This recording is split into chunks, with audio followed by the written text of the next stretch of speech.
আসসালামু আলা সাইয়্যিদিল মুরসালিন ওয়া আলা আলিহি ওয়া আসহাবিহি আজমাইন। গত রাতে শেষ রাতে বিশ্ব ইজতেমার মাঠ টঙ্গীর ময়দানে অতর্কিত হামলায় এরপর সর্বশেষ সংবাদ অনুযায়ী চারজনের শাহাদাত এবং অসংখ্য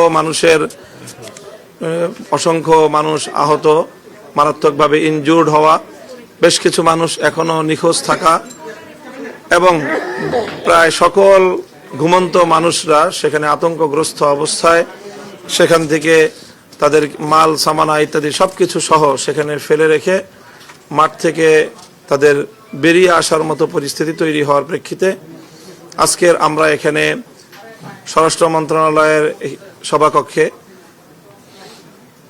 কাকরাইলে বর্তমানে দায়িত্বশীল যে সকল ওলামায়ে কেরাম রয়েছেন, প্রতিনিধিবৃন্দ রয়েছেন, সুরাই নিজামের অধীনে পরিচালিত মৌলানা জুবায়ের সাহেবের নেতৃত্বে পরিচালিত এই বিশ্ব যে তবলিগ জামাতের পক্ষ থেকে আমরা এখানে আজকের এই মিটিংয়ে মিলিত হয়েছি। মাননীয় স্বরাষ্ট্র উপদেষ্টা মহোদয়ের সভাপতিত্বে অনুষ্ঠানে 7 জন সরকারের উপদেষ্টা মহোদয়গণ উপস্থিত ছিলেন। বিভিন্ন সংস্থা, রাষ্ট্রীয় সংস্থার গুরুত্বপূর্ণ সকল দায়িত্বশীল বৃন্দ, আইন শৃঙ্খলা রক্ষাকারী বাহিনীর শীর্ষ দায়িত্ববৃন্দ সেখানে উপস্থিত ছিলেন। তো এখানে আমরা উদ্ভূত পরিস্থিতিতে আমাদের পূর্ব নির্ধারিত আজকে এখানে বৈঠক ছিল। পূর্ব নির্ধারিত বৈঠকের মূল এজেন্ডা ছিল আগামী দিনে কিভাবে বিশ্ব ইজতেমা সহ তার আনুষঙ্গিক বিষয়গুলো সুসম্পন্ন করা যায়। কিন্তু গত রাতের এই অতর্কিত হামলার ঘটনার পর আসলে আজকের মিটিংয়ের যে মূল আলোচ্য বিষয় সেটাই পরিবর্তন হয়ে এখন উদ্ভূত পরিস্থিতি কিভাবে সামাল দেওয়া যায় এবং উদ্ভূত পরিস্থিতিতে কিভাবে দেশে শান্তি শৃঙ্খলা রক্ষা করা যায় সে বিষয়টাই আমাদের আলোচনার মধ্যে প্রাধান্য পেয়েছে। তো আমরা মূলত অত্যন্ত আন্তরিকভাবে আমরা চাই যে দেশে নতুন কোনো বিশৃঙ্খলা তৈরি না হোক, দেশের মানুষের জানমালের নিরাপত্তাটাই হলো আমাদের কাছে সবার আগে প্রাধান্য পেয়েছে। সেই ভিত্তিতে আমরা আলোচনায় অত্যন্ত সহনশীলতার সাথে আমাদের হৃদয়ে রক্তক্ষরণ নিয়েই আমরা এখানে আজকে মূলত আলোচনায় এসেছিলাম। আমাদের চারজন ভাই শাহাদাতের মধ্য দিয়ে আমাদের যেই হৃদয়ে যে বেদনা বিধুর পরিস্থিতি তৈরি হয়েছে তার মধ্য দিয়ে আমরা আজকে মিটিংয়ে এসেছি। এরপরও আমরা অতিরিক্ত আর কোনো জানমালের যেন ক্ষয়ক্ষতি না হয় সেই বিষয়টা সর্বোচ্চ আন্তরিকতার পরিচয় দেওয়ার চেষ্টা করেছি। সেক্ষেত্রে আমাদের সাথে যে কথাগুলো হয়েছে তার মধ্যে প্রধান যে বিষয়টা, যে এখানে গত রাতে যে ঘটনা ঘটেছে এটাকে আমরা লক্ষ্য করেছি যে অনেকেই এটাকে দুই পক্ষের সংঘর্ষ বলে অভিহিত করেছেন। এটাকে আমরা স্ট্রিক্টলি বলেছি এবং সকল উপস্থিত সদস্যবৃন্দ সকলেই এই ব্যাপারে একমত হয়েছেন, যেটা কোনোভাবেই সংঘর্ষ ছিল না, বরং রাতের অন্ধকারে অতর্কিতে এক পক্ষের হামলা ছিল। এটা ঘুমন্ত মানুষদের উপর সেখানে হামলা ছিল। হামলা চালিয়ে এক পক্ষের অর্থাৎ সাতপন্থী লোকেরা তারা এখানে হামলা চালিয়ে আমাদের নিরীহ লোকদেরকে হতাহত করেছে, খুন করেছে এবং অসংখ্য মানুষকে তারা সেখানে জখম করেছে।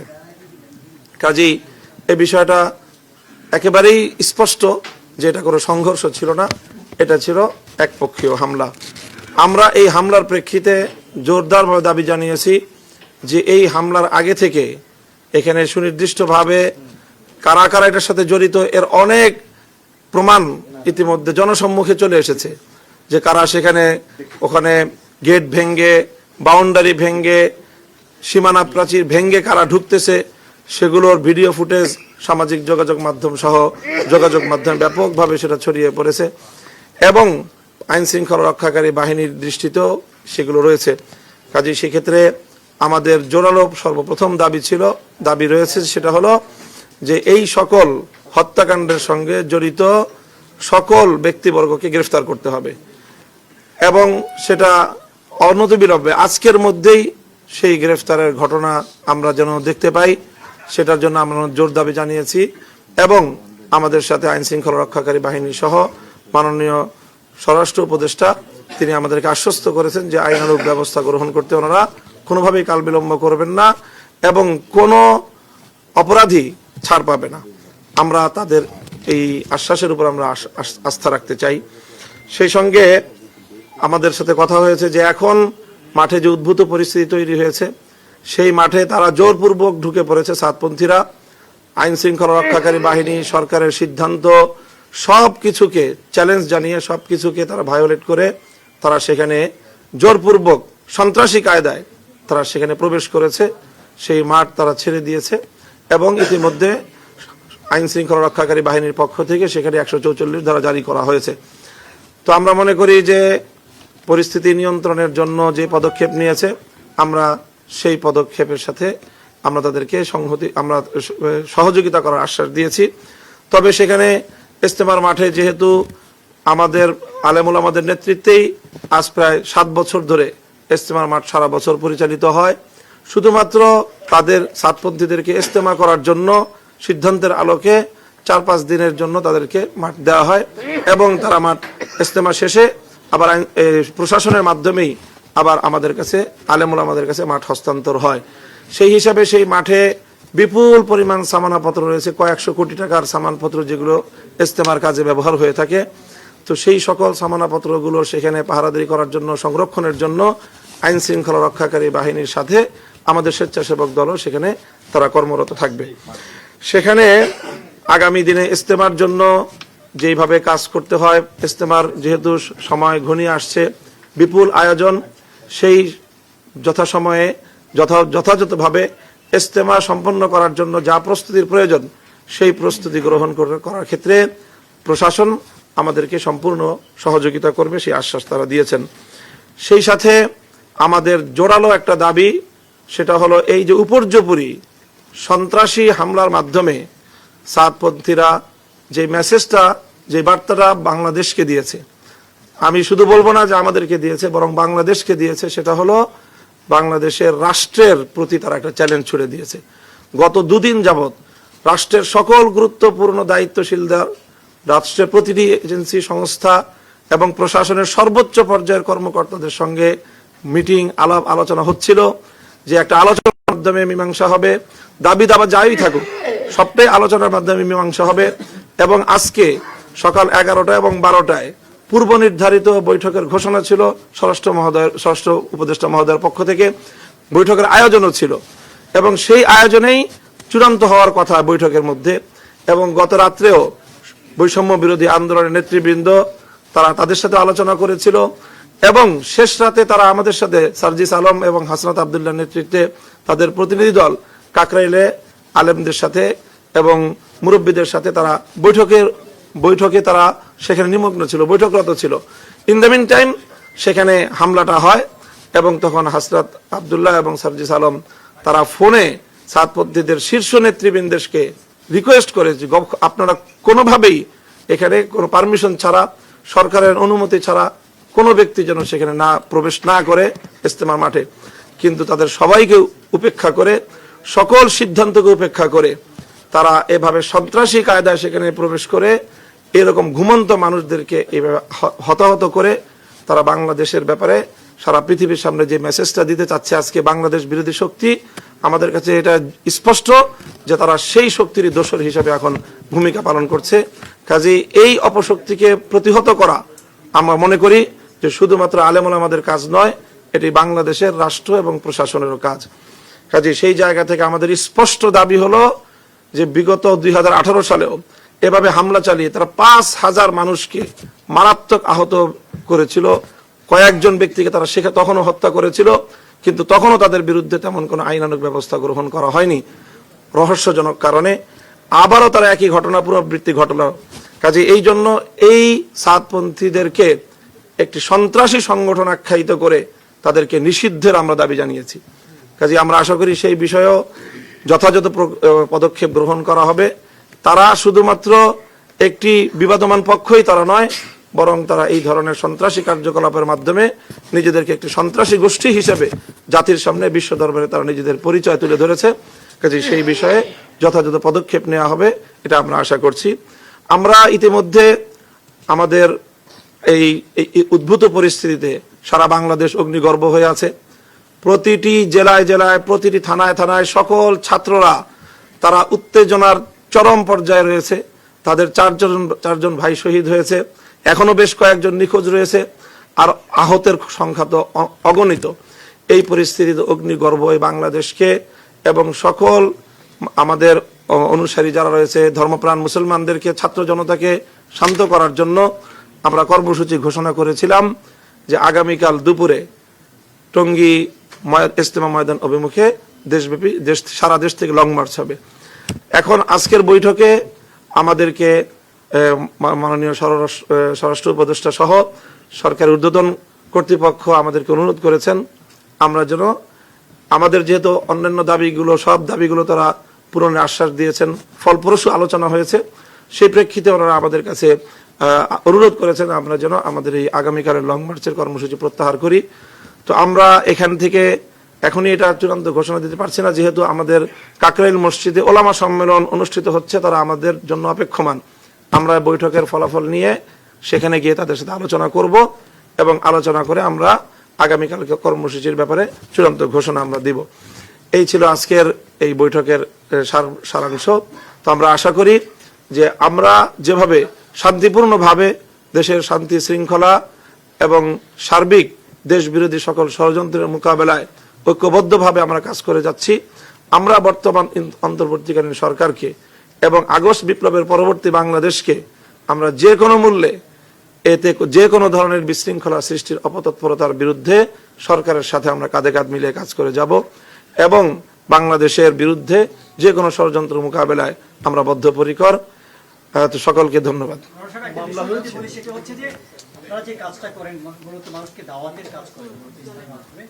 তাদের মধ্যে যদি এমন দ্বন্দ্ব হয়, মারামারি হয়, হানাহানি হয়, একটা কি বার্তা আসলে যাচ্ছে মানুষ?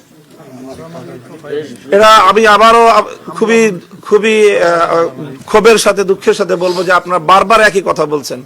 মারামারি হলো কোথায়? রাতের অন্ধকারে ডাকাত দল এসে বাড়িতে হামলা চালিয়ে আপনার মানুষকে আহত করলো।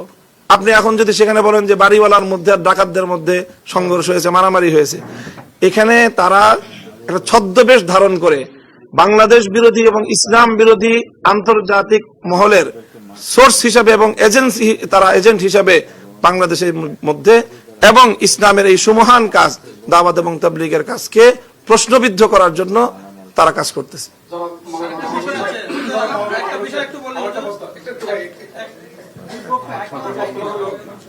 আমি আমাদের সত্যিকার জন্য কাজ করছি। আমার কষ্ট হলো যে এর আগে আপনাদের এই মিটিং এর আগেও সাতপন্থী আলেমদের সঙ্গে একটা মিটিং হয়েছে। মিটিং শেষে ওরা যে বক্তব্য দিয়েছেন বাইরে, সেখানে তারাও এই শহীদ হিসাবে উল্লেখ করছেন, কিন্তু সরকার তারা বলেন নাই যে মারা গেছেন তাদের যেন তারা এই আল্লাহ কাছে সাদাত কামনা করছেন, তাদের আত্মা মাকফিরাত কামনা করছেন। এবং তারা সাথে সাথে একটা কথা বলছেন যে আমরা শান্তি চাই, আমরা কোনো বিরোধ চাই না, দেশে শান্তিপূর্ণ অবস্থান বিরাজ করব। তারা কিছু ছাড় দিয়ে হলো যদি আপনাদের দূরত্বটা কমিয়ে আনা যায়, তাহলে আমরা সাধারণ মানুষ হিসাবে যেটা আপনাদেরকে অনুসরণ করি আমরা সেখানে একটু স্বস্তিদায়ক হবো। এক নম্বর প্রশ্ন। সেকেন্ড প্রশ্ন হলো যে আপনি যে শাহাদাতের কথা বলছেন যে 4 জন মারা গেছে, সেখানে এই যে লোকগুলো যে মারা গেছে, এই লোকগুলো তো কারো না কারো আত্মীয়, কারো না কারো পরিবারের সদস্য, কারো না কারো স্বজন। এটা যে একটা বিশাল ক্ষতি, একটা রাষ্ট্রের বিনিময়ে কিন্তু একটা প্রাণ বাঁচানো, মানে অনেক সময় একটা রাষ্ট্র স্যাক্রিফাইস করে একটা প্রাণ বাঁচানোর জন্য 4 জন লোক মারা গেছে। আপনি বলছেন আপনার বক্তব্যে যে একটা ভুল মেসেজ সারা বিশ্বে যাচ্ছে, এবং এই জায়গাতে রিডিউস করে একটু কম্প্রোমাইজের জায়গায় আসা যায় কিনা? সেটা তো একটা অব্যাহত প্রচেষ্টা চলছে, আলোচনা তো চলছে।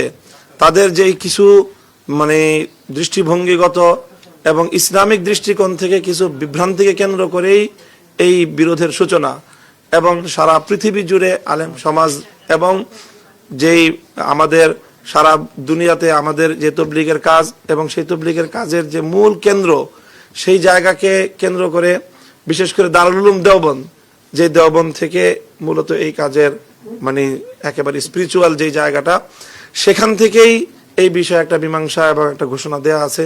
বাংলাদেশের সকল আলেম ওলামা এই ব্যাপারে একমত। তো কাজেই এই বিষয়ে তাদেরকে আমরা সঠিক পথে আনার জন্য আমাদের চেষ্টা অতীতেও ছিল, সেইভাবে অব্যাহত চেষ্টা আমরা চালিয়ে যাব, এবং আমরা কোনোভাবেই সংঘাতের পথে কখনোই আমাদের পক্ষ থেকে কোনো পা বাড়ানো হয় নাই। দুবার বড় ধরনের সংঘর্ষের ঘটনা, দুবার বড় ধরনের হতাহতের ঘটনা ঘটলো, এবং দুবারই একতরফা হামলার মাধ্যমে এই ঘটনাটা ঘটলো। আমার একটা প্রশ্ন, সেটা সরি আপনাকে বিরক্ত করলাম। আমার প্রশ্নটা হচ্ছে যে আপনারা বলেছেন যে নিষিদ্ধ ঘোষণার দাবি জানিয়েছেন, সংগঠনটা কোন সংগঠনকে আপনারা নিষিদ্ধ ঘোষণার দাবি জানিয়েছেন? সংগঠন বলতে সাতপন্থী তবলিগের যেই অনুসারীরা তাদেরকে আমরা নিষিদ্ধ ঘোষণার দাবি জানাই। তালিকাভুক্ত করবেন কিভাবে, নিষিদ্ধটা কিভাবে হবে? সেটা রাষ্ট্র করবে, সেটা সরকার করবে। আচ্ছা, আরেকটা জিনিস প্রশ্ন, আপনারা বলেছেন যে আমরা আলোচনা চালিয়ে যাচ্ছি, লাস্ট পোস্টের জবাব, আমরা সহকর্মী পোস্টের জবাব বলেছেন আমরা আলোচনা চালিয়ে যাচ্ছি সমঝোতার বিষয়টা, আবার নিষিদ্ধ ঘোষণার দাবি জানাচ্ছেন, এটা পরস্পর বিরোধী না, আমরা যারা বিপদগামী সেই বিপদগামীদেরকে সঠিক পথে ফিরিয়ে আনার আহ্বান জানাচ্ছি। তাদের যদি কোনো সংশয় থাকে সেই সংশয় দূর করার জন্য আমরা যে কোনো সময় আলোচনার জন্য আমাদের দুয়ার খোলা আছে। আমরা মনে হয় যে খুব বেশি আমাদের মনে হয় খুব বেশি আমরা প্রশ্নোত্তর নিতে পারবো না, মৌলিক কথাগুলি চলে আসছে। মামলা করার জন্য আমাদের পক্ষ থেকে আপনাদের তাবলীগ জামাতটা হবে কিনা, ইজতেমা অবশ্যই হবে ইনশাআল্লাহ। সাতপন্থীদের ইজতেমা হবে কিনা? সাতপন্থীদের ইজতেমা হওয়ার মতো এখন আর কোনো অবকাশ নেই, এখন কোনো অবকাশ নেই। তারা যদি করতে চায়, আমরা মনে করছি যে এই গতকালকের ঘটনার পরে আর তারা এই ধরনের ঘটনা ঘটানোর পর তাদের এখানে ইজতেমা তো পরের কথা, বরং তাদের বিরুদ্ধে আইনানুগ যে ব্যবস্থা নেওয়া হবে আমরা আশা করতেছি। এরপরে আর এই প্রশ্ন আসবে না যে তারা ইজতেমা করতে পারবে কি পারবে না। সরকার যদি তাদেরকে সহযোগিতা করে ইজতেমা করার ব্যাপারে, আমরা সরকারকে বোঝানোর চেষ্টা করব। আমরা আশা করি যে সরকার এই ধরনের ভুল করবে না। আমরা দেখেছি বাংলাদেশে কিন্তু অনেক ইসলামিক দল আছে, যে যার অনুসারী তার মাহফিল কিংবা জলসায় যায়। এখানে যদি ছাদ সাহেব আসে তার অনুসারীরা যাবে, এখানে তো মূল দ্বন্দ্বটা যে সে আসতে পারবে না এটা নিয়ে, তো সেখানে আপনাদের আসলে এখানে বিষয়টা হলো যে এখানে ইজতেমার মাঠ কাকরাইল মসজিদ এটা নির্দিষ্ট একটা কাজের জন্য বরাদ্দ, সেটা হলো তবলিগের কাজ। তো তবলিগের কাজটা কিভাবে হবে সেটার একটা রূপরেখা রয়েছে, সেই রূপরেখার মধ্যে থেকে আপনাকে কাজ করতে হবে। এখন যদি অন্য একটা সংগঠন এসে কাকরাইলে দাবি করে, আজকে যদি খেলাফত মজলিস অথবা হেফাজতে ইসলাম অথবা জামাতে ইসলাম যে দাবি করে যে আমরা টঙ্গী মাঠে ইজতেমা করব, কেউ দিবে না। কাজেই সেখানে টঙ্গী ইজতেমার মাঠ এবং কাকরাইল মসজিদ এই দুটো সরকারিভাবে একটা বিশেষ কাজের জন্য বরাদ্দ দেওয়া হয়েছে। আমরা মনে করি বাংলাদেশের সকল আলেমরা একসাথে একযোগে এটা মনে করে যে আসলে মূলত তারা তবলিগ জামাতের নামে যেই কাজ তার মূল নীতি থেকে তারা বিচ্যুত হয়ে যাওয়ার কারণে তারা আর তবলিগের এই কাজ জায়গাগুলো ব্যবহার করার নৈতিক অধিকার রাখে না। জি, আমি বলেছি, আমার কথার জবাব দিয়েছি আপনার কথা।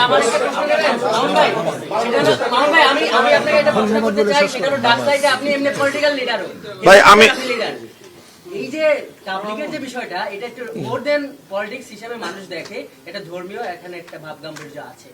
আপনার কাছে আমার যেটা প্রশ্ন সেটা হলো যে আপনারা কি এই যে এক পক্ষ আরেক পক্ষ আমাদের কাছে মানে এই সাউন্ডস লাইক যে একটু পলিটিক্যাল বক্তব্যের মতো হয়ে যাচ্ছে একটা বিষয়, আর আপনি কি মানে একটা পন্থা বাদ দিতে পারেন সবাইকে? দেশবাসী খুব বিরক্ত যে এই ঘটনা কেন ঘটবে, যে সমাধানটা কিভাবে হতে পারে? তো সমাধানের তো বিষয়টা শান্তিপূর্ণ প্রক্রিয়ার মধ্য দিয়ে চলছিল এবং সেখানে এক পক্ষ এখানে তারা ভায়োলেশন করেছে, কাজেই দায় সম্পূর্ণ তাদের। কাজে আমি আর এই বিষয়ে আর লম্বা করতে পারতেছি না। জি, মামলার জন্য প্রক্রিয়া চলছে এবং আমরা আশা করছি যে আজকের মধ্যে ইনশাল্লাহ মামলা দায়ের হবে।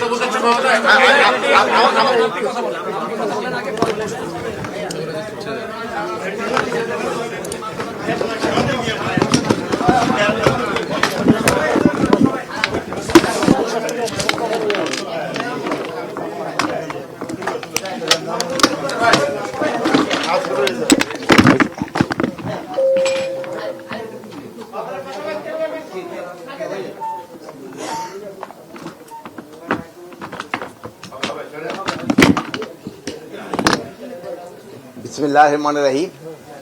আমার এখানে উপস্থিত মুরব্বীরা, আমার সহকর্মীবৃন্দ এবং সাংবাদিক ভাইয়েরা, আসসালামু আলাইকুম। আমি প্রথমেই গভীর শ্রদ্ধার সাথে স্মরণ করছি যে আমাদের যে 4 জন ভাই গত রাত্রে যে শহীদ হয়েছে, আল্লাহ যেন তাদের বেহেশত নসিব করে, তাদের কবর আযাব মাফ করে এবং তাদের জন্য দুজকের আগুন যেন হারাম করে দেয়, এবং যারা আহত হয়েছে তাদের খুব তাড়াতাড়ি যেন তারা আরোগ্য লাভ করে, এই জন্য আমরা সবাই আল্লাহর কাছে দোয়া করব। এবং তাদের সুচিকিৎসার জন্য যদি কোনো ব্যবস্থা নিতে হয় আমরা তা অবশ্যই নিব। এখানে মামুনুল হক ভাই পুরা সব কিছুরই কিন্তু উত্তর দিয়ে দিয়েছে, এখানে আমার কাছে কিন্তু ওইরকম কোনো প্রশ্ন নাই তারপরেও যদি আপনাদের কারো কোনো কোনো প্রশ্ন থাকে আপনারা জিজ্ঞেস করতে পারেন। ইতিমধ্যেই স্যার 2 দফা তারিখ ঘোষণা করেছেন স্যার নভেম্বরে। তাহলে ওনারা যেহেতু চাচ্ছে না সাতপন্থীরা ইসলামের অংশ নিক, তাহলে সেক্ষেত্রে এই তারিখের কি হবে না নাম্বার 1। উনি আজকের মধ্যে যারা হত্যাকাণ্ডের সাথে জড়িত তাদেরকে গ্রেফতারের শোনো, যারা হত্যাকাণ্ডের সাথে জড়িত তাদের তো অবশ্যই আইনের আওতায় আনতে হবে। এতে তো কোনো ছাড় দেওয়ার কোনো অবকাশ নাই। খুনিদের তো কোনো অবস্থায় ছাড় দেওয়ার কোনো অবকাশ নেই।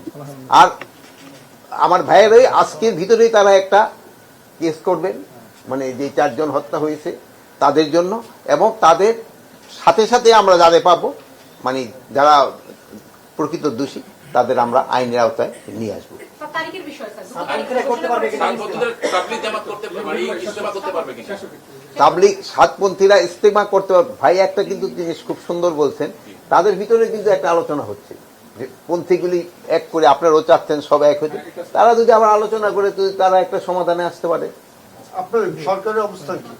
সরকারের অবস্থান, সরকার টাইম বলবো তো ভাইয়ের আলোচনা করবো। সরকারের অবস্থান কি এখনো 2টা ডেট বলবৎ আছে কি নেই? ডেট 2টা তো আমরা এখন পর্যন্ত করি নাই, কিন্তু ভাইয়ের আলোচনা করুক, আলোচনা করার পর আমরা একটা সিদ্ধান্ত নেব। Thank you.